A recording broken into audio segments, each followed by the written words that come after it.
बिस्मिल्लाहिर्रहमानिर्रहीम अस्सलाम वालेकुम। पाकिस्तान सुपर लीग सीज़न 8 जा वाला ससन टीवी न्यूज़ की ख़ुसूसी ट्रांसमिशन में एक बेरो ॿीहर भलीकार नाज़रीन PSL 8 जा दिलचस्प मुक़ाबला जारी आहिनि, जिते अॼु मैच नंबर 16 खेॾी वेंदी, जंहिंमें इस्लामाबाद यूनाइटेड जो मुक़ाबलो थींदो लाहौर कलंदर सां। ही उहे टीमूं आहिनि जेके पॉइंट्स टेबल ते इस्लामाबाद जी टीम 2 नंबर ते मौजूदु आहे, जॾहिं त लाहौर कलंदर जी जेका टीम आहे उहा 3 नंबर ते मौजूदु आहे। ॿिन्ही टीमुनि 4-4 मैचूं खेॾियूं आहिनि ऐं ॿिन्ही टीमुनि 3-3 कामयाबियूं हासिल कयूं आहिनि। ॿई ही जेके टीमूं आहिनि ज़बरदस्त टीमूं आहिनि, इन्फार्म टीमूं आहिनि। त अॼु हिकिड़ो ज़बरदस्त मुक़ाबलो असांखे ॾिसण वटां मिली सघे थो, जेको थींदो लाहौर में। ऐं लाहौर जी टीम गुज़िरियल ॾियारे जहिड़े तरीक़े सां हुननि रांदि खेॾी आहे। लाहौर कलंदर पेशावर ज़ल्मी खे 40 रन्सुनि तां शिकस्त ॾिनी, 241 रन्सूं ठाहियूं हुननि पहिरियां बैटिंग कंदे, जंहिंमें फ़खर ज़मां 96 रन्सूं स्कोर कयूं। जॾहिं बॉलिंग जो वारो आयो त उते शाहिन शाह आफ़रीदी तमामु ज़बरदस्त स्पेल हलायो, जिते पहिरें ऐं ॿिए ओवर में तमामु शानदार बॉलिंग हुन कराई, जिते बाबर आज़म मोहम्मद हारिस खे हुन बोल्ड आउट कयो ऐं उनखां पोइ टोटल शाहिन शाह आफ़रीदी गुज़िरियल ॾियारे 5 शिकार कया। अब्दुल्ला शफ़ीक 75 रन्सूं ठाहियूं ऐं सैम बिलिंग 23 बॉलनि ते 47 रन्सूं स्कोर कयूं। अहिड़े तरीक़े सां लाहौर कलंदर जेका टीम आहे हू 241 रन्सूं ठाहे सघी। ॿी जेका मैच हुई उन में कराची किंग्स जो मुक़ाबलो थियो मुल्तान सुल्तान सां। कराची किंग्स मुल्तान सुल्तान खे 66 रन्सुनि तां शिकस्त ॾेई छॾी। शुएब मलिक ऐं तबरेज़ शमसी ॿिन्ही तमामु ज़बरदस्त बॉलिंग कराई। शुएब मलिक 3 आउट कया, तबरेज़ शमसी बि 3 आउट कया। ऐं तबरेज़ शमसी उहो बॉलर आहे जेको हिन वक़्तु ICC T20 रैंकिंग में 6 नंबर ते मौजूदु आहे, पर इन प्लेयर खे 5 मैचुनि में कराची किंग्स जी जेका मैनेजमेंट आहे हुन ॿाहिरि विहारियो हो, प्लेइंग 11 में शामिल न कयो। ऐं जीअं ई हिन प्लेयर खे शामिल कयो वियो त हुन 3 विकेटूं वरितियूं ऐं उनजो नतीजो आहे त गुज़िरियल ॾियारे जेका कराची किंग्स आहे पंहिंजे होम ग्राउंड ते मुल्तान सुल्तान खे हुननि 66 रन्सुनि तां शिकस्त ॾिनी आहे। उनखां अलावा ॿियो हिकिड़ो प्लेयर जेको बि पंहिंजी पहिरीं मैच खेॾी रहियो, रिसेंटली पाकिस्तान जे स्क्वाड में हू सिलेक्ट थियो, उहो आहे तैयब ताहिर। हुनखे खेॾायो वियो, हुन पारां 65 रन्सूं स्कोर कयूं। ऐं गुज़िरियल ॾियारे जेका पहिरीं ॿी मैच हुई लाहौर ऐं पेशावर जी, हुन में हिकिड़ो रिकॉर्ड बि ठहियो आहे त PSL जी का बि अहिड़ी मैच जंहिंमें सभ खां वधीक छक्का लॻा हुजनि उहा हुई लाहौर कलंदर ऐं पेशावर ज़ल्मी, जंहिंमें गुज़िरियल ॾियारे असांखे 28 छक्का ॾिसंदे नज़र आया। सो ओवरऑल ही मैचूं आहिनि जंहिं ते पाण ॻाल्हि ॿोल कंदासीं। न त ॻाल्हि ॿोल करण लाइ असांखे हिन वक़्तु स्टूडियो में जॉइन कयो आहे स्पोर्ट्स एनालिस्ट आहिनि जमील अहमद साहब। सर बहुत शुक्रिया प्रोग्राम में वक्त देने के लिए। सर सबसे पहले हम आएंगे कल के मैचेस पे, उसके बाद आज के मैच पर बात करेंगे। लाहौर और पेशावर, इस मैच की अगर बात की जाए तो अब तक का जो सबसे बेहतरीन मैच रहा है शायद इस PSL का वो यही था, और हाईएस्ट स्कोर बना है इस मैच में इस PSL सीजन का, और ओवरऑल थर्ड हाईएस्ट ये PSL का स्कोर है। क्या कहेंगे लाहौर की जो बैटिंग थी, सबसे पहले उसके हवाले से क्या कहेंगे? यार बहुत ही मतलब लाहौर की बैटिंग जो ना इतनी गैर मामूली थी कि मतलब आगाज तो जो है ना बिल्कुल उसी तरह हुआ नॉर्मल तरीके से जिस तरह मतलब होता है। और पहले शुरू के अंदर इत्तेफाक से आज मिर्जा ताहिर बेग जो है वो आउट हो गए। एक इन्होंने जो देखें चेंजेस किए ना कि अब्दुल्ला शफीक को टीम में शामिल किया कामरान गुलाम की जगह पे। देखें एक प्लेयर जो है ना उसने पूरा मतलब नक्शा ही मतलब बदल के रख दिया। जब वो आया तो उस वक्त फखर जमान जो है वो क्रीज पर मौजूद तो थे, लेकिन वो खुल के नहीं खेल पा रहे थे। अब्दुल्ला शफीक चूंकि टेक्निकली बहुत साउंड है, फखर जमा को जो हौसला मिला है वो अब्दुल्ला के आने से जी, जब अब्दुल्ला शफीक आए हैं और उन्होंने शॉट खेलना शुरू किए हैं, उसके बाद जो जिस तरह की वो 75 रन की इनिंग खेल के गए 182 के स्ट्राइक रेट से, और फिर उसके बाद जब वो खेले उसके बाद फिर देखिए 10 ओवर में इनके थे 81 रन, ये एक नॉर्मल होता है, 8 रन का एवरेज चल रहा है। उसके बाद जो 81 से और 159 तक पहुंचे 15 ओवर में 78 रन बनाए उन्होंने 15 ओवर में। और उसके बाद जो है क्या कहते हैं 15 से 20 ओवर में 241 तक पहुंचने में इन्होंने 82 रन बनाए, यानी कि आखिर के 10 ओवर में 160 रन बनाए। तो 160 रन तो हम तो ये जब वो जो इससे पहले जो मैच हुआ था 142 रन बने थे, तो हम ये सोच रहे थे कि जो जिसमें आजम खान ने बहुत जबरदस्त धुआंधार बैटिंग की थी। तो अब मुझे बताएं कि जो शायकीन है वो यही देखने आते हैं ना कि अगर मतलब टोटल स्कोर 400 क्या कहते हैं 42 रन बन रहा है, उसमें 28 छक्के 34 चौके 304 रन अगर बाउंड्रीज से सिर्फ जो ना हासिल हो रहे हो, तो उस मैच का आप अंदाजा कर लें कि तमाशा ने कितना उसको जो ना एंजॉय किया होगा। तो ये सारी जो ना मतलब देखिए क्रेडिट जो है ना वो जाता है उनकी मैनेजमेंट को कि जो उन्होंने गेम प्लान दिया ना और जो आने वाले खिलाड़ी उन्होंने उसको एग्जीक्यूट किया। ये जिस तरह ये खेले 75 की इनिंग खेले 96 रन जो है ना जबरदस्त तरीके से 45 गेंदों पे जो है फखर जमान ने जो है ना बनाए 200 से ऊपर के स्ट्राइक रेट से। इसके बाद जो शाय होप की जगह सैम बिलिंग को इन्होंने मतलब खिलाया, उसने भी जो ना 47 रन बनाए 25 गेंदों के ऊपर, वो भी 200 से ज्यादा के स्ट्राइक रेट से खेले। तो ये तमाम के तमाम जो 241 रन जो है ना वो एक पहाड़ जैसा मतलब वो लग रहा था टारगेट। और जब शुरू के अंदर ही शाहिन शाह अफरीदी का तो ये आपने देखा वतीरा रहा है और उनकी शान है कि वो शुरू के अंदर पहले ओवर में अपने शायद 15वां या 16वां मैच है ये पीएसएल का, जो कि जिसमें उन्होंने मतलब पहले ओवर में शायद ही कोई ऐसा मैच हो जिसमें शाहिन शाह अफरीदी ने पहले ओवर में विकेट ना ली हो। बिल्कुल सही कह रहे हैं। इंटरनेशनली भी देख लें आप, बड़े टॉप के मतलब जो बड़े टॉप के जो 150 200 T20 खेले हुए हैं, मतलब शर्मा को ले लें आप, या फिर जो है ना आप क्या कहते हैं ऑस्ट्रेलिया के जो कप्तान है एरन फिंच को ले लें, एलेक्स हेल्स को हमने देखा, हमने तो डेविड वार्नर को देखा। लास्ट मैच में जो कोयटा के अगेंस्ट जेसन रॉय को हमने देखा, वो 3 बार गिरे शाहिन शाह अफरीदी की गेंदों पर। अच्छा, सबसे अहम बात यह है कि देखें कुछ भी है, जो बाबर आजम जो है ना वर्ल्ड क्लास प्लेयर है, बाबर आजम को जिस गेंद पर बोल्ड किया ना कल, वो यकीन करें देखने वाली और फिर उस वक्त जो कमेंट्री चल रही थी वहां पर वकार ने ये भी कहा कि अगर बाबर आजम इस गेंद को नहीं खेल सकते तो कोई भी नहीं खेल सकता। आपने काफी हद तक दुरुस्त बात है, इसलिए कि बाबर आजम बहुत कम ऐसा होता है, वो टेक्निकली बहुत साउंड प्लेयर है, लेकिन ये कि वो भी उस गेंद का जो शाहिन शाह अफरीदी ने कोई जवाब नहीं था। शाहिन शाह अफरीदी के हवाले से, बाबर के हवाले से बात करेंगे, लेकिन सबसे पहले हम बात करेंगे अब्दुल्ला शफीक के हवाले से।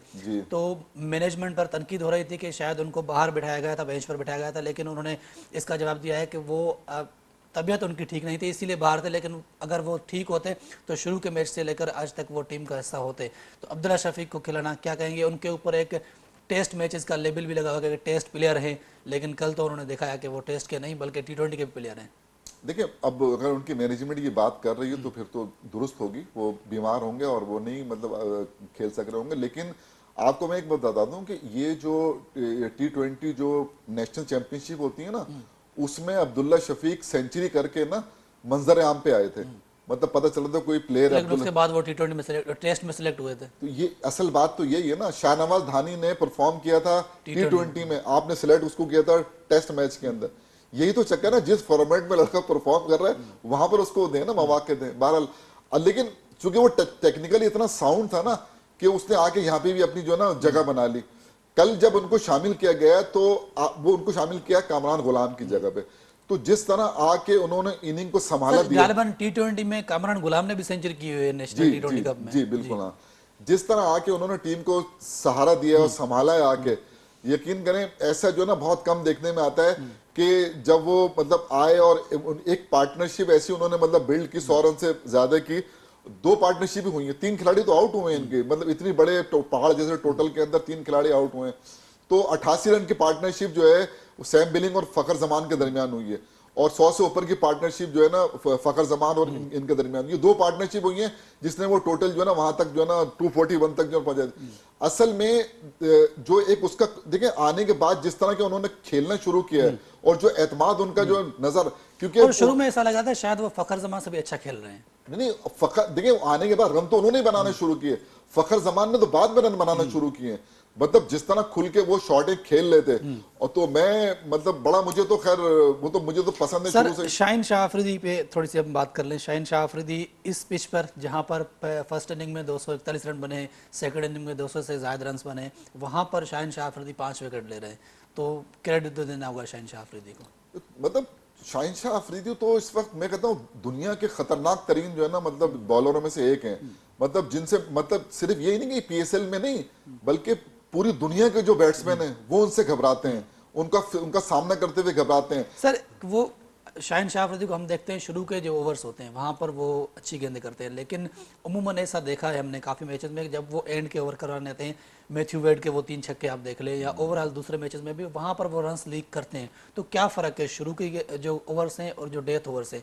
शाहिन शाह अफरीदी की बॉलिंग में दिन रात का फ़र्क हमें नज़र आता है। देखिए बात ये कि शुरू के अंदर तो वो करती अच्छी बॉलिंग है, डेथ ओवर के अंदर ऐसा होता है कभी कभार ना कि जो विकेटें अगर कम गिरी होती हैं और सेट खेल रहे होते हैं बैट्समैन, तो वहां रन कल भी उन्होंने 39 रन दिए हैं, 5 खिलाड़ी तो 39 रन तो कल भी उन्होंने दिए हैं। तो मतलब देखिए जो अटैकिंग, अब जैसे हारिस रऊफ है ना, उनको कहते हैं ना अटैकिंग बॉलर है, तो वो मतलब रन तो वो मतलब ये कि, लेकिन शाहिन शाह अफरीदी ना इतने रन देते नहीं है, अमूमन कम होता है ऐसा ना, लेकिन सर लास्ट ओवर्स में वो लीक करते हैं रन, हमने देखा है। वो देखिए जैसे आपके यहाँ ये जो पिचेस है ना, ये बैटिंग फ्रेंडली पिचेस हैं और इसके ऊपर जो ना रन मतलब निकल आते हैं। और मतलब ऑस्ट्रेलिया में तो बैटिंग फ्रेंडली नहीं थी, वहां पर भी वो मैथ्यू वेड ने वो 3 छक्के लगा दिए थे। नहीं, वो यूएई में दिए थे। जी हाँ, यूएई के अंदर वो तो देखें, वो तो मैं समझता हूँ पता नहीं उनको गुस्सा था या क्या था, वो कैच जो हसन अली ने कैच गिराया था ना, जी बिल्कुल। शायद मुझे लग रहा है उसका गुस्सा था, क्या रिएक्शन था। सर लेकिन वो दोनों मैचेस के हवाले से बात करते रहेंगे। जो कल पहला मैच खेला गया कराची किंग्स, तो कराची किंग्स का जो थिंक टैंक होगा वो सोच रहा होगा कि गालिबन शायद हम तैयब ताहिर को थोड़ा सा पहले खिला लेते। ये नहीं सोच रहा होगा, हमारा सवाल है ये, हम ये सवाल कर रहे हैं कराची किंग की जो ऑफिशियल तो जो मैनेजमेंट भी मैनेजमेंट ये है। अब नहीं मतलब देखिए, जी सवाल तो है ना, हम तो मतलब ना उनको जवाब तो देना पड़ेगा ना कि आपने तैयब ताहिर को और तबरेज शमसी को बेंच पे क्यों बिठाया हुआ था। यानी मतलब अगर आप देखते हैं तो कराची किंग की टीम इतनी खराब नहीं है, लेकिन टीम सिलेक्शन खराब है ना। इसमें कसूरवार तो प्लेयर तो नहीं है ना, टीम मैनेजमेंट कसूरवार है। सवाल तो हम उन्हीं से करेंगे ना कि देखिए ये दोनों जो है ना, तबरेज शमसी तो मैन ऑफ द मैच बने, ठीक है ना, उसने 65 रन की इनिंग खेली है उस मुश्किल विकेट पे। देखिए जो जो मैचेस देखिए दिन में होते हैं ना, देखिए जमशेद भाई, जो मैचेस दिन में होते हैं उनके ऊपर जो है ना, एक तो ये कि क्या कहते हैं, ओस का कोई वो नहीं होता, ड्यू फैक्टर तो होता नहीं है, और जो स्पिनर है उसको मतलब मदद करती है। तो ऐसी पिच के ऊपर अगर आप देखें ना, तो उनके पास उस मेयार के शायद स्पिनर नहीं थे, तो जिसकी वजह से ना 167 रन इन्होंने कर दिए। एहसान उल्ला ने 2 खिलाड़ी आउट किए मुल्तान की तरफ से, बाकी तो कोई इतने खातिर खां क्यों तीन। नहीं सर, वो जो उन्होंने आखिर में बैटिंग की है, जब इरफान अल्लाह न्याजी और बेन कटिंग से पहले भेज दिया उन्होंने शोएब मलिक को। अब सिर्फ 3 ओवर या 2 ओवर आपके पास थे, आपने बेन कटिंग और इरफान न्याजी से पहले शोएब मलिक को भेज दिया। इस फैसले को आप कैसे देख रहे हैं, क्योंकि वो लास्ट ओवर में बिल्कुल रन नहीं बने। अगर इरफान न्याजी या फिर बेन कटिंग आते तो रन और ज्यादा हो सकते थे, वो रन थोड़े स्लो हो गए थे। बिल्कुल बिल्कुल आपने सही कहा है। मेरे ख्याल रन बॉल खेल के चले गए वो 10-11 और रन। मैथ्यू वेड ने भी कल कोई इतनी शानदार मैथ्यू वेड ने 46 रन 47 गेंदों में बनाए, 100 से कम का उनका स्ट्राइक रेट है। वो इस तरह के प्लेयर तो नहीं है तो ना। शायद वो पिच को समझ गए होंगे कि यहाँ पर इतने रन ही काफी हैं। ये बिल्कुल एग्जैक्टली यही बात है कि देखिए ना, उसके बाद क्या क्या हुआ। देखिए जब इसी पिच के ऊपर मुल्तान बैटिंग करने आया, शायद उनको रात में खेलते हुए चले आ रहे हैं मुल्तान से, वो उनका होम ग्राउंड हो गया था। अब यहाँ कराची में आए, दिन में खेलना पड़ा इनको, तो और क्राउड जो सपोर्ट जो थी वो कराची को यहाँ पर ज्यादा यहाँ थी। अच्छा फिर क्या है कि 41 रन का उनको आगाज मिल गया। अगर मुल्तान को 41 रन का आगाज मिल गया ना, 2 ही प्लेयर ने सिर्फ रन किए। 25 रन शान मसूद ने किए, 29 रन रिजवान ने किए। तो 41 रन के ऊपर पहला खिलाड़ी आउट हुआ, और 101 रन पे पूरी 60 रन के ऊपर 9 विकेटें इनकी जो है ना मतलब गिर गई। इसमें देखें, इसमें से 8 जो विकेटें है ना वो ली हैं स्पिनर्स ने। तबरेज शमसी ने 3 खिलाड़ी आउट किए, शोएब मलिक ने 3 खिलाड़ी आउट किए, और अम्माद वसीम ने 2 खिलाड़ी आउट किए, और 2 खिलाड़ी जो है वो आकिब जावेद ने आउट किए। तो मतलब ये 2 प्लेयर जो है ना सिर्फ फास्ट बॉलर ने, और 8 प्लेयर जो है ना वो स्पिनर्स ने आउट किए। मतलब स्पिन का शौबा इतना कमजोर नहीं है। तो यहाँ पे कप्तानी का भी जो रोल होगा वो शायद थोड़ा सा, हाँ वो देखिए ना, जिस तरह की ये मतलब देखिए, मैं प्लेयर उसको मानता हूं कि जो सूरत हाल होती है ना, जैसी भी पिच मिले वो जो है ना उस पर एडजस्ट करे और परफॉर्म करे, वो प्लेयर होता है। उसके मतलब की पिच मिलेगी, रन करेगा ना, तो वो तो ऐसे तो सभी कर लेते हैं। अब क्या देखते हैं कराची किंग्स की जो सूरत हाल है, कराची किंग्स के लिए अब कितने चांसेस हैं, क्योंकि शायद कराची और पेशावर इन दोनों टीमों का मुकाबला होगा कि चौथी टीम कौन सी होगी जो प्ले ऑफ के लिए क्वालिफाई करेगी। देखिए उसमें उम्मीद की किरण तो पैदा हो गई है ना, उम्मीद की किरण पैदा हो गई थी, लेकिन जेम्स विंस चले गए सर। हाँ जेम्स में चले गए। अब ये इन्होंने एडम रॉसिंगटन जो है ना, ये एक प्लेयर जो है ना इनका रिप्लेसमेंट के अंदर जो मैंने चेक किया अभी, तो ये प्लेयर जो आए, अब देखते हैं ये किस तरह का खेल पेश करते हैं। देखिए मैं आपको बताऊं, ठीक है वो अच्छा प्लेयर है और वो सारे उन्होंने मतलब परफॉर्म किया, लेकिन मैं ये समझता हूं कि उसके अगर ये अपना लोकल प्लेयर भी खिलाए और लोकल प्लेयर जो है कि परफॉर्म करें अगर, तो मैं नहीं समझता। लेकिन जेम्स विंस के जाने से अब शायद तैयब ताहिर पे थोड़ा सा एक्स्ट्रा प्रेशर होगा, एक्स्ट्रा जिम्मेवारी होगी, क्योंकि उन्होंने पहले मैच में परफॉर्म कर दिया है। अब एक्सपेक्टेशन बढ़ गई है, तैयब ताहिर को अब परफॉर्म करना होगा लाजमी, क्योंकि उनका साथ देने वाला इतना बड़ा अभी इस वक्त कोई प्लेयर नहीं है। मैथ्यू वेड है, वो उनकी लास्ट इनिंग जो है इतनी अच्छी नहीं गई। हाँ नहीं गए, हो सकता है कि जो मैचेस वहां जाके हों वो अगर नाइट के अंदर होते हैं और अगर वो मतलब खेलते हैं, एक तो ये कि वहां पर खेल के उनको खुशी ये होगी कि उनका होम ग्राउंड है, वो जाहिर है कि अपने उसमें खेलने हैं शहर के अंदर। सर शोएब मलिक के हवाले से क्या कहेंगे? उन्होंने अपना करियर जो शुरू किया था वो एज अ बॉलर शुरू किया था, और कल हमने देखा कि शायद वो इख्तिताम की तरफ है अपने करियर के, और कल भी उन्होंने अच्छी बॉलिंग की है। तो जो स्पिन का कॉम्बिनेशन था कल वो हमें दिखाई दिया। हाँ बिल्कुल, तकरीबन ये समझ लीजिए कि शोएब मलिक को क्रिकेट खेलते हुए 22 साल हो गए, और वो 22 साल से, और स्टार्ट तो उन्होंने एज ए ऑफ स्पिनर ही किया था, उसके बाद फिर आहिस्ता आहिस्ता वो बैटिंग करने लगे और एक ऑलराउंडर के रूप में सर जब सामने उन्होंने आए। क्रिकेट शुरू की थी उसके 2-3 साल बाद ही शायद गालिबन शाहीन शाह अफरीदी पैदा हुए थे। हाँ सही कह रहे हैं आप, बिल्कुल हाँ। नसीम शाह, शाहीन शाह अफरीदी। इसी तरह बिल्कुल है। और जो जबकि एहसान उल्लाह भी अगर 20 साल के हैं तो वो भी उस वक्त पैदा नहीं हुए थे। तो ऐसे बहुत सारे प्लेयर हैं जो शायद मेरे ख्याल से पैदा भी नहीं हुए जब जितना अरसा उन्होंने क्रिकेट खेली है। लेकिन एक बात जरूर है कि इतने अरसे जो ना फिटनेस अपनी जो ना बरकरार रखना, ये तो उनकी खूबी है, इसको मानना पड़ेगा कि वो सुपर फिट है। कारकर्दगी ऊपर नीचे जुबैर होती रहती है। नजीर साहब ने जो एक्सप्रेस जी, ताल्लुक है जी, उन्होंने जी। सवाल किया था तो उन्होंने कहा था शोएब मलिक ने कि अगर जोकोविच खेल सकता है और अगर शाहरुख खान फिट है या अभी भी वो फिल्में कर रहे हैं तो मैं क्यों नहीं खेल सकता। हाँ उन्होंने एक उसमें ये भी तो Old कहा is कि- gold कहा था। हाँ ओल्ड इज, उन्होंने ये भी तो कहा है कि 15,000 रन मेरा टारगेट है T20 में करने का। तो अगर उसको देखते हैं तो मेरे ख्याल लग रहा है कि अभी 2-3 साल उनका खेलने का और भी मतलब ये कि वो है प्रोग्राम है। तो देखें अब जो है सर ना। ओवरऑल अब कराची किंग्स की टीम्स के हवाले से क्या कहेंगे, कितने % चांसेस आपको लग रहे हैं कि वो प्लेऑफ के लिए क्वालिफाई कर सकते हैं? देखें मैं आपको बताऊं, पॉइंट्स टेबल की सूरत हाल देख के उनके मैचेस देखते हुए ओवरऑल आप क्या कहेंगे? देखिए, 6 मैचेस खेल चुके हैं, 6 मैच खेल चुके हैं, 2 जीते हैं 4 हारे हैं। तो अभी बाकी 4 मैचेस हैं। 4 मैच बाकी हैं और उनके 4 पॉइंट हैं। तो अब उनके लिए मेरे ख्याल में बहुत कम चांसेस हैं। अब उनको जो है ना मैचेस जीतना पड़ेंगे मैचेस लगातार। जीतने होंगे और पेशावर को हारने होंगे।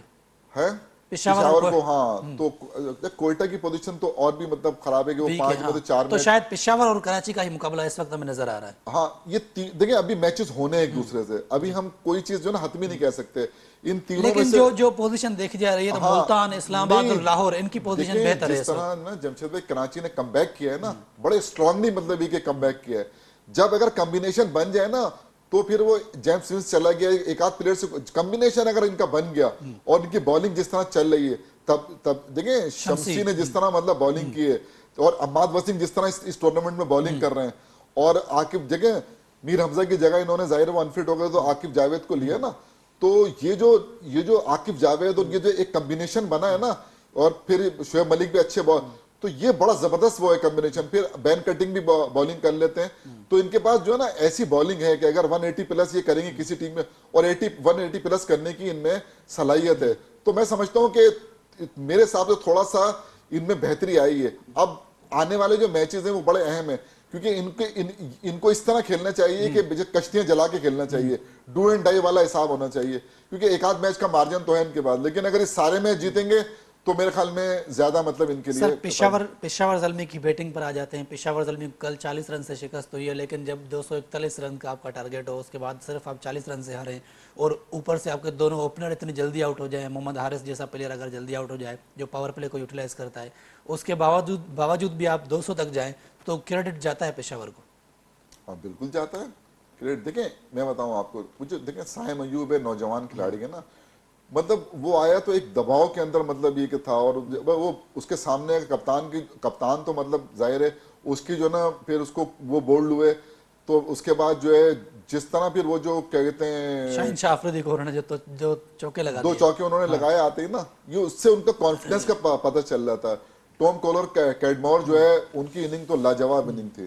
23 गेंदों में 55 रन जो उन्होंने किए ना 230 प्लस के स्ट्राइक रेट से, अगर वो थोड़ी देर और खेलते तो शायद मैच को जो ना मतलब करीब। देखिए मैं बताऊं ये मैच बिल्कुल बराबर चल रहा था, अगर आप गौर करें ना ये मैच बिल्कुल जो है ना मतलब बराबर जा रहा था। और ये तो अच्छा इनके पास भी अच्छे बैट्समैन थे ना, पावल जो है वो तो बहुत ही मतलब जबरदस्त मतलब ये प्लेयर है। फिर राजा पस्के हैं, फिर वो जो जिमी नेशम है, तो मतलब इनके पास थी बैटिंग, ऐसा नहीं।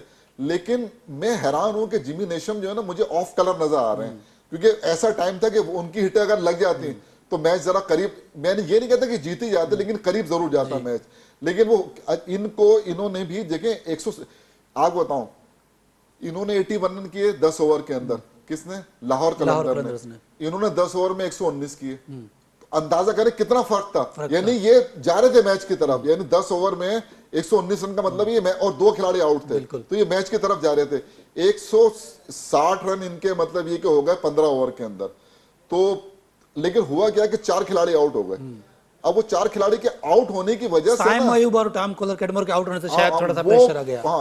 अगर ये थोड़ा सा खेलते ही तो मुझे लग रहा था कि शायद ये मैच जो है ना करीब जाएगा। साइम अयूब के हवाले से क्या कहेंगे? साइम अयूब को हमने लास्ट मैच में देखा जब दोनों ओपनर्स मोहम्मद हारिस और बाबर आजम खेले, 7-8 ओवर उन्होंने खेल लिए, उसके बाद साइम आए। तो जो साइम का नंबर नहीं है शायद वन डाउन, वो एज ओपनर ही खेले हमेशा, तो 7-8 ओवर शुरू करके ज़ाया हो गए, उसके बाद आगे वो जल्दी आउट हो गए। तो क्या हम साइम को ज़ाया कर रहे हैं क्योंकि वो एक प्रॉपर ओपनर हैं और जल्दी कल विकेटें गिर गई तो उनको एज अ समझे ओपनर ही चांस मिला क्योंकि वो शुरू में ही आकर खेले उन्होंने, और जिस तरीके से उन्होंने खेला तो शायद जो प्रॉपर नंबर है साइम का उस पर अगर जब वो खेलते हैं तो परफॉर्मेंस देते हैं। और क्या साइम को पाकिस्तान के स्क्वाड में अब सेलेक्ट हो जाना चाहिए? मैं ये कहूंगा कि आप वो बात क्यों पूछते हैं जो बताने के काबिल नहीं है। सर बता दें भाई आप। देखे बता देते हैं आपको। आप अब देखें, आप सीधे सीधा बाबर आजम की तरफ बात कर लेते हैं ना। देखें, सब लोग यही बातें कर रहे हैं कि मतलब जब हारिस मौजूद है और साइम अयूब ओपन करते हैं तो यही मसला पाकिस्तानी टीम के अंदर, यही मसला कराची किंग के अंदर था, यही मसला जो ना यहाँ पर है। तो जाहिर है कि लोग दबे लफ्जों के अंदर और खुल के इस तरह मुख्तलिफ लोग बातें तो कर रहे हैं, लेकिन आपने देखा होगा कि बाबर आजम जो है ना वो अपनी जगह पर हैं और वो एज ए ओपनर ही खेलना चाहते हैं। क्योंकि अगर वो यहाँ पर नीचे आएंगे तो वो पाकिस्तानी टीम के उनके मसला होगा। क्योंकि अगर ये आके परफॉर्म कर देते हैं, साइम परफॉर्म कर देते हैं जैसा कि लग रहा है, जिस अंदाज में वो अब्दुल्ला खेल रहे शफीक हैं, भी परफॉर्म कर रहे हैं। मैं आपको बताऊं, देखिए ये जज्बा होना चाहिए कि अब्दुल्ला शफीक भी मुकाबला होना चाहिए सर। देखिए ये जरूर होना चाहिए। और मैं देखिए पता नहीं क्यों मुझे लगता है कि अगर बाबर आजम 4 नंबर पे आके खेले ना, और मैं कहता हूं कि अगर वो जो इनका स्ट्राइक रेट है ना, जो है 130 120 और 130 के दरमियान इनका स्ट्राइक रेट है, उसके अंदर अगर ये 4 नंबर पे आके खेले और ये ऊपर से इनको अच्छा स्टार्ट मिल जाए तो मैं समझता हूं हमारी पाकिस्तानी टीम को भी फायदा होगा, इनकी फ्रेंचाइज को भी फायदा होगा। ये थोड़ा सा समझने की बात है। फैसला तो बाबर सर आजम नहीं बाबर करना। आजम की बैटिंग तो चलें ठीक है, लेकिन आखिरी के पीएसएल के जो तकरीबन 15 मैचेस हैं एज अ कैप्टन जो उन्होंने खेले, last year 10 matches Karachi Kings के लिए, 9 मैचेस वो हारे, अभी भी सिर्फ 2 मैचेस में ही कामयाबी, तो 15 मैचेस में सिर्फ वो 12 मैचेस ऐसे हैं जो हार चुके हैं। तो कप्तानी का भी दबाव तो होगा क्योंकि इस पीएसएल से पहले उनकी कप्तानी के ऊपर भी सवाल उठाए जा रहे थे। अब तो वो बैटिंग में परफॉर्म नहीं कर पा रहे। T20 की बात कर रहा हूँ मैं। हाँ सही कह रहे हैं आप। देखिए मैं आपको और फिर एक्स्ट्रा प्रेशर तब आता है जब साइम परफॉर्म कर ले, जब अब्दुल्ला शफीक परफॉर्म कर ले, जो दूसरे ओपनर्स हैं वो परफॉर्म कर ले, और आप जो है वो थोड़ी सी आपकी परफॉर्मेंस उस स्टैंडर्ड की ना हो। देखिए मैं आपको बताऊं, प्लेयर को खुद पता होता है अपना ना। अगर देखिए अगर आप ये समझते हैं ना, जैसे आपने खुद ही नाम लिया ना, अब्दुल्ला शफीक है या ये साइम अयूब है, तैयब ताहिर है, इस टाइप के अगर नौजवान प्लेयर आपके पास आ रहे हैं तो वो उनकी जरूरत है पाकिस्तान। देखिए याद रखिए T20 सर हमने मुकद्दस गाय क्यों बना लेते हैं हम किसी को कि बस उसके ऊपर तनकीद नहीं करनी। अब अगर बाबर आजम के ऊपर हम बात करेंगे तो फिर लोग बोलेंगे यार बाबर आजम पे सवाल उठा रहे हैं। नहीं नहीं, हम तो उठाएंगे सवाल बाबर आजम क्या, कोई भी अगर देखिए हम जो है ना, हम लेकिन सर पाकिस्तान, मैं आम जो लोग हैं हमारे देखने वाले जो उनकी बात कर रहा हूँ मैं, वो बोलेंगे सवाल क्यों उठा रहे हैं बाबर आजम के ऊपर। देखिए हमने, आप जब भी करें ना तामीरी तनकीद करें, तामीरी तनकीद से जो है ना अपनी इस्लाह करना सर चाहिए। हम तो चाहते हैं पाकिस्तान टीम का भला हो। नहीं यही एग्जैक्टली देखिए, हम अगर कोई बात कर रहे हैं ना और तामीरी तनकीद कर रहे हैं, वो सिर्फ इसलिए कर रहे हैं कि उसको उसका वो जो जिस पे हम बात कर रहे हैं वो अपनी इस्लाह करें और पाकिस्तान का सोचें। सबसे पहले पाकिस्तान का सोचना चाहिए कि हमें मतलब कहाँ फायदा। ऐसे प्लेयर आपके पास आ रहे हैं नौजवान, इनको सिर्फ और सिर्फ आपको जो ना इंटरनेशनल जो तजर्बा होता है वो एक्सप्लोजर वो अगर इनको मिलेगा और ये वहां आगे इन्होंने परफॉर्म कर दिया। अब देखें आपका जो वर्ल्ड कप होना है, हमें अभी से टीम बनानी है। हमारा होता है कि जब वर्ल्ड कप करीब आता है तो हम टीम की फॉर्मेशन में चले जाते हैं। हमें तो वर्ल्ड कप से 2 दिन पहले नहीं पता था कौन चेंज है। हाँ। अब देखें शोएब मलिक हमेशा एंड टाइम पे वर्ल्ड कप के स्क्वाड में आ जाते हैं। अब आपने नाम लिए ना, अब आप देखें फखर जमान देखें, अच्छा ये जो अभी क्या कहते अब्दुल्ला शफीक, साइम अयूब, तैयब ताहिर, तो ये रिजवान भी है, रिजवान। अब इनकी मौजूदगी के अंदर अगर मैं बात करूं तो बाबर आजम की कारकर्दगी तो वो नहीं, ये अलग बात है कि वर्ल्ड क्लास। मैं ये कहता हूं कि ठीक है अगर आपने वो करना है तो आप अगर 4 नंबर पे आके खेलते हैं तो कोई हर्ज नहीं है। ये अगर 3 नंबर ऊपर जो देखिए, फखर तो अच्छा खेल रहे हैं ना, फखर अच्छा खेल रहा है, फखर को 3 नंबर पे खेलना पड़ता है T20 में, फखर ऊपर आ जाए या फखर 3 नंबर पे खेले, साइम अयूब, तो जो एक टीम है ना वो अगर ये बना ले अच्छी, बन सकती है अच्छी टीम। आपके पास बॉलर एहसानुल्लाह जैसा बॉलर आपके पास जो है ना मतलब आया है, और इस तरह के अगर आपके पास बॉलर आ रहे हैं और बैट्समैन आ रहे हैं तो इनको जो है ना इस पीएसएल का हमें फायदा उठाना चाहिए और इन लड़कों को हमें मौके फराहम करना चाहिए ताकि ये बैन-उल-अक़वामी सतह पर अपनी सलाहियतों का लोहा मनवा सकें। सर आज के मैच पे आ जाते हैं। लाहौर कलंदर्स इस्लामाबाद यूनाइटेड, क्या कहेंगे आज के मैच के वजह से? लाहौर जो कल अपना मैच खेल चुका है उनका कॉन्फिडेंस हाई होगा, और जब वो जाएंगे फेस करेंगे इस्लामाबाद यूनाइटेड को, तो इस्लामाबाद भी लास्ट मैच अपना जीत चुके हैं और जो आजम खान का इस वक्त कॉन्फिडेंस है। देखिए दोनों टीमें जो है ना उनके 6-6 पॉइंट हैं, ठीक है ना, और दोनों ही टीमें ने जो एक टीम ने जो है 241 रन किए हैं और एक टीम ने 220 रन किए हैं लास्ट मैच के अंदर। तो और जो पीएसएल का सबसे हाईएस्ट स्कोर है वो इस्लामाबाद के पास है। इतना हो गया। तो अब यानी बहुत सख्त मुकाबला होने जा रहा है। देखें उसकी वजह क्या है कि दोनों के पास जो है ना अच्छे पावर हिटर है। तो अब अच्छा फिर लोगों की जो है ना शायकीन क्रिकेट की तवक्कुआत बढ़ गई हैं बहुत ज्यादा, क्योंकि वो उसी तरह की मतलब तवक्कुआत रखे हुए हैं।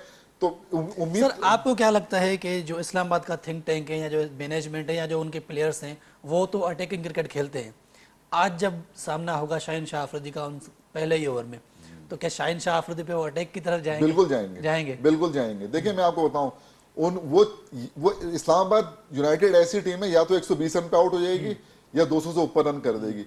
उनका खेलने का अंदाज ही है ये। मैं गुज़िश्ता 8वां सीजन है, मैं उनको देख रहा हूँ शुरू से जो है ना वो इसी अंदाज में खेल रहे हैं। वो या तो वो मतलब जो देखिए मॉडर्न डे क्रिकेट है ना वो उन्होंने अपनाई है। और उनके पास प्लेयर भी मतलब आप देखें ना जो मतलब बैनुल अक़वामी सतह पर अपना एक नाम और मकाम रखते हैं ना, मतलब आप देखें पॉल स्टर्लिंग जैसे प्लेयर को जो है ना मतलब बाहर बिठाया हुआ है। तो अब जाहिर है अब उनकी देखें इस्लामाबाद यूनाइटेड ने 4 खिलाड़ी चेंज किए एक मैच के अंदर, ठीक है ना, मतलब आसिफ अली को लेकर मतलब जो प्लेयर हसन अली आए, मुबशिर आए, तो उसके बावजूद वो जीत गए। अगले मैच में उन्होंने फिर 2 चेंज कर दिए, फिर वो जीत गए।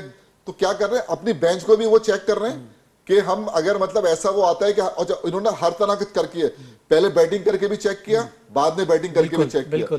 ये जो है ना ये जो मैनेजमेंट होती है ना उसका काम होता है कि हम अब जीत ये तो रहे हैं। एक ब्रेव डिसीजन होता है, टॉस जीतकर आप पहले बैटिंग की तरफ जाएं। तो ये जो है ना ये चीजें जो है ना उनकी मैनेजमेंट जो है ना उसको क्रेडिट जाता है।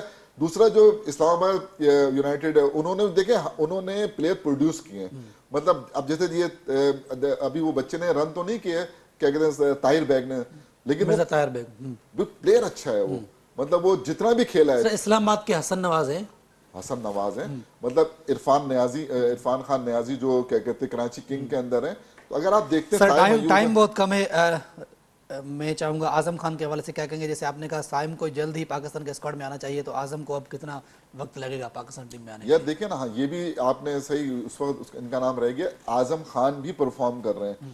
तो आपके पास तो ऐसे मतलब प्लेयर हैं कि जो अब मुझे थोड़ा लगता है कि जो खतरे की घंटी जो है ना वो शान मसूद के लिए बज गई है, क्योंकि शान मसूद T20 में उस तरह परफॉर्म नहीं कर सके जिस तरह ये नौजवान कर रहे हैं। तो अब जो है ना अब जो हमारे जो सिलेक्टर है ना ये शायद सर अब वक्त आ चुका है कि तीनों फॉर्मेट के लिए अलग अलग टीमें बना दी जाए। बन सकती हैं, लेकिन उसके लिए आपको ब्रेव डिसीजन लेना पड़ेगा। कौन लेगा डिसीजन? जाहिर सी बात है कि चीफ सिलेक्टर लेंगे ना, चीफ सिलेक्टर लें। देखिए हमेशा एक बात याद रखिएगा, आपको हार और जीत जो है ना उससे बेनियाज होकर खेलना पड़ता है। अगर आपने सिर्फ इस खौफ से अगर टीम नहीं बनाई कि हम हार ना जाए, फिर कभी टीम नहीं बनती। इंग्लैंड की टीम 2010 के अंदर मुझे याद है जब वेस्ट इंडीज वो जो गई थी, तो वो बिल्कुल नए लड़के थे सारे। आज वही सारे लड़के इंग्लैंड की टीम के अंदर हैं और उन्होंने उसको वर्ल्ड चैंपियन बनवा दिया। तो हमें जो लॉन्ग टर्म वो प्लानिंग करनी चाहिए। हार और जीत, एक आध 2 सीरीज हार भी जाए ना कोई मसला नहीं है, लेकिन हम अपनी टीम बना ले, टीम खड़ी हो जाए। सर टाइम खत्म होने लगा, आखिर में प्रेडिक्शन चाहूंगा आज के मैच के हवाले से, लाहौर कलंदर्स या फिर इस्लामाबाद यूनाइटेड? मुश्किल प्रेडिक्शन, लेकिन मैं इस दफा मैं जाऊंगा लाहौर कलंदर 60 और इस्लामाबाद यूनाइटेड 40। क्योंकि इसलिए लाहौर कलंदर ने कल 241 रन कर दिए? इसलिए नहीं, बल्कि मुझे उनकी बॉलिंग पे बड़ा एतमाद है। जो उनकी बॉलिंग है ना, देखें आप राशिद खान एक पिट गए कल उन्होंने 49 रन दिए, कभी मैंने पिटते भी नहीं देखा, कोई बात नहीं, लेकिन वो है ऐसे बॉलर। ये है शाहीन शाह अफरीदी, आपको पता है ये सारे बॉलर जो है ना, आप हारिस रऊफ को ले लें, जमान खान को ले लें, ये सब विकेट टेकर हैं, बुनियादी बात ये। तो फिर डेविड विजे जो है वो भी अच्छी बॉलिंग कर रहे हैं। तो इस चीज को मैंने सामने रखते हुए, सिर्फ इनकी बॉलिंग को सामने रखते हुए मैंने इनको जो है ना 60 का है लाहौर को और उनको 40 का इस्लाम। बहुत शुक्रिया जमील अहमद साहब प्रोग्राम में वक्त देने के लिए। नाज़रीन असांजी ट्रांसमिशन जो वक्त पंहिंजी पुॼाणे ते पहुतो ऐं मैच खां पोइ हिकु भेरो ॿीहर तव्हांजी ख़िदमत में हाज़िर थींदासीं। तेसिताईं ॾींदा इजाज़त। अल्लाह हाफ़िज़।